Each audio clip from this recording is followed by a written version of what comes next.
একের পর এক ফেক অ্যাকাউন্ট তৈরি করা হতো, যার মাধ্যমে যোগাযোগ চলতো। এমনকি বিভিন্ন হ্যান্ডলারদের সাথে সোশ্যাল মিডিয়া অ্যাকাউন্ট ব্যবহার করে, সেটা হোয়াটসঅ্যাপ, টেলিগ্রাম অ্যাপ ব্যবহার করে চ্যাট চালানো হতো। এমনকি যুবকদের টার্গেট করে মগজ ধোলাই করা হতো। হামিদ মণ্ডল, অর্পিতা সরকারে হানি ট্র্যাপ ষড়যন্ত্র, এমনই দাবি করা হচ্ছে এসটিএফ এর তরফ থেকে। পুলিশ যাতে তাদের কোনোভাবেই নাগাল না পায়, তাদের নজর এড়াতে ডিসকর্ড অ্যাপে হামিদ এবং অর্পিতার মধ্যে কথা হতো। শাহজাদ ভট্টির গ্যাং অস্ত্র পাঠাবে বলে সম্মতি জানিয়েছে বান্ধবী অর্পিতাকে মেসেজ করে জানিয়েছিল হামিদ মণ্ডল, দাবি এসটিএফ এর।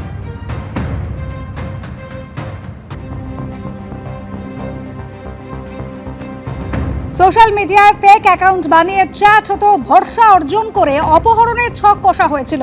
এভাবেই তারা তাদের হানি ট্র্যাপ ষড়যন্ত্র চালাতো, একেবারে যুবক যুবতীদের টার্গেট করে তাদের নেটওয়ার্কের মধ্যে আনার চেষ্টা করত, দাবি এসটিএফ এর।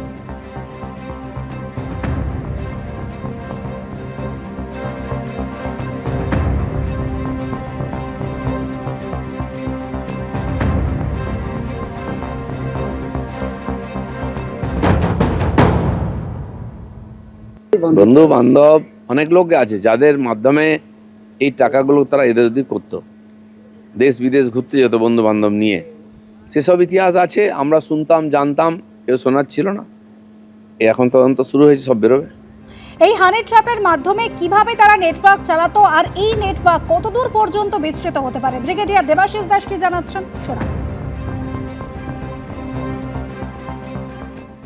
অপরাধ জগতের মানুষরা এটা সম্পূর্ণরূপে ব্যবহার করছে তাদের ডিজিটাল ফুটপ্রিন্ট কমাতে, যাতে পুলিশ বা অন্য কোনো ইনভেস্টিগেটিভ এজেন্ট খুঁজতে না পারে যে এই এক একটা মানুষকে আমরা ধরছি। যেমন এদেরকে আজকে ধরেছি হামিদ আর অর্পিতাকে, কিন্তু এর মাথাকে আমরা ধরতে পারবো না। আরো হয়তো কিছু মানুষ বেরোবে যারা এদের সাথে চ্যাট করেছে এবং একই সমতুল্য মানুষ, এবং সেইটা আরো ভারতবর্ষের অনেকগুলো স্টেটে এগুলো ধরা পড়েছে।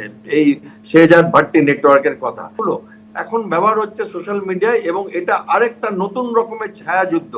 যে আমরা আমরা আমাদের সময় যখন শুরুর দিকে চাকরিতে দেখেছিলাম যুদ্ধ, তারপরে একটা সময় দেখলাম প্রক্সি ওয়ার বা ছায়া যুদ্ধ, যেখানে টেররিস্টদের দিয়ে যুদ্ধ করানো হবে ভারতবর্ষের বিরুদ্ধে, এবং পৃথিবীর অন্যান্য জায়গায় ওটা ব্যবহার করা হয় টেররিস্টদের। এবার এখন আমরা দেখছি যে এখন ক্রিমিনাল নেটওয়ার্ক, গ্যাং এবং টেররিজম, ড্রাগ পাচারকারী, ইল্লিগাল ব্যবসা এবং ভারতবর্ষের তরুণ প্রজন্ম তাদেরকে ব্যবহার করা, যাদের কাছে চাকরি নেই বা যাদের কোনো ফ্রাস্ট্রেশন আছে মনে, বা যাদের কোনো হতাশা আছে বা ধমনীতে একটা উত্তেজনা স্রোতের দরকার আছে যাদের জীবনে, চট জলদি যারা বড়লোক হতে চায়, চট জলদি বিখ্যাত হতে চায়, উচ্চাসা আছে, প্রতিশোধ স্প্রিয়া আছে, তাদেরকে ধরে ধরে রিক্রুটমেন্ট করা হচ্ছে ডিজিটালি। বড় কাজ, ছোট কাজ বলতে ধরুন কোনো দেয়াল লিখন লিখে আসা, যেটাকে আমরা গ্রাফিটি বলি, তার জন্য ধরুন 1000 টাকা দেওয়া হলো। তারপরে মাঝারি কাজ, কোথাও একটু আগুন লাগিয়ে দেওয়া, তার জন্য ধরুন 5000 টাকা দেওয়া হলো। বড় কাজ যেমন পাঞ্জাব পুলিশের এসআই পরপর ফেব্রুয়ারি মাসে আর মে মাসে এই বছরেরই মারা হয়েছে দুজনকে, তো সেটা বড় কাজ। এবার এরপরে আপনি দেখছেন আমাদের মুখ্যমন্ত্রী এদের হিট লিস্টে আছে।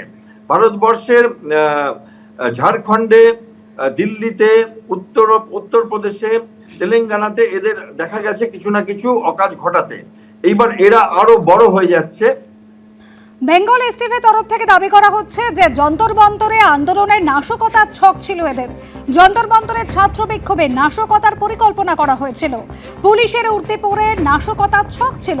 হামিদ মণ্ডলকে পুলিশের উর্দি জোগাড় করার দায়িত্ব দেওয়া হয়েছিল, এমনকি মুখ্যমন্ত্রীর গতিবিধির ওপর নজর রাখার দায়িত্ব দেওয়া হয়েছিল হামিদকে, দাবি এসটিএফের।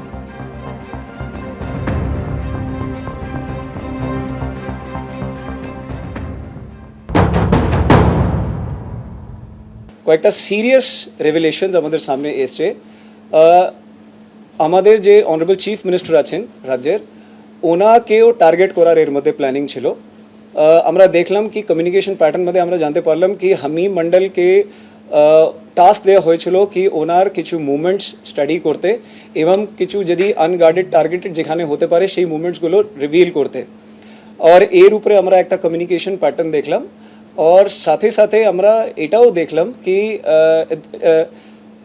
দিল্লিতে যে আমাদের যে যন্তর মন্তরে যে রিসেন্টলি স্টুডেন্ট প্রোটেস্ট হলো, সেখানে দে ওয়ার আস্কিং হিম कि वो पुलिस यूनिफॉर्म কোনো মতো অ্যারেঞ্জ করে ওখানে গিয়ে একটা কোনো নাশকতার একটা প্ল্যানিং ছিল, কোনো একটা ডিস্টারবেন্স ক্রিয়েট করার প্ল্যানিং ছিল।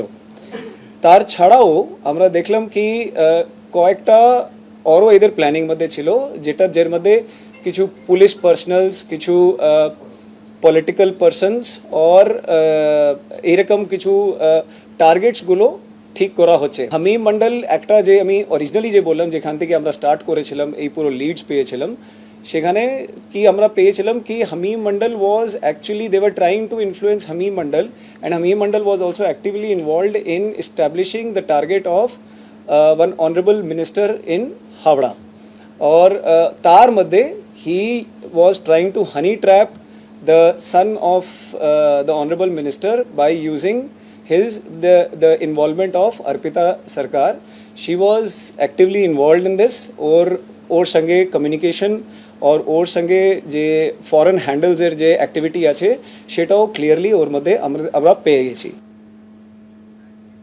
এসটিএফ এর দাবি জঙ্গিদের নিশানায় ছিলেন মুখ্যমন্ত্রী শুভেন্দু অধিকারী। আর মুখ্যমন্ত্রীর নিরাপত্তা নিয়ে কি বলছেন রাজ্যের মন্ত্রী অগ্নিমিত্র পাল, শোনাবো। আজকে এই ধরনের মানুষ, এই হামিম এবং তার গার্লফ্রেন্ড অর্পিতা, যাদেরকে এখন ধরা হয়েছে, তারা আজকে কি করেছে? আজকে মাননীয় মুখ্যমন্ত্রী শুভেন্দু অধিকারীকে মারার প্ল্যান করছে। আমি জানি আমাদের মুখ্যমন্ত্রী জনগণের মধ্যে মিশে যান, উনি গ্রাউন্ডেড, একেবারে সবসময়তে মানুষের সাথে যুক্তই রয়েছেন, কিন্তু ওনাকে নিয়ে আমাদের চিন্তা। আমি মাননীয় মুখ্যমন্ত্রীকে বলবো যে আপনি বুলেট প্রুফ গাড়ি, বুলেট প্রুফ জ্যাকেট, এইগুলো জ্যামার লাগানো যেখানে আপনি যাবেন, এটা, এবং আমার দপ্তরের যে এমওএস, তার ছেলেকে ফাঁসিয়ে কিডন্যাপ করা হবে, এই রকম প্ল্যানিং। তো এইগুলো আশকারাটা পায় কোথা থেকে? আশকারা পেয়েছে 15 বছর ধরে, আগের সরকার আশকারা দিয়েছে। বাংলার 11 কোটি মানুষের সুরক্ষা তারা চিন্তা করেনি, ভারতবর্ষের 140 কোটি মানুষের সুরক্ষা চিন্তা করা হয়নি, তারা শুধু ভোট ব্যাংকের পলিটিক্স করে গেছে। এবিপি আনন্দ, এগিয়ে থাকে, এগিয়ে রাখে।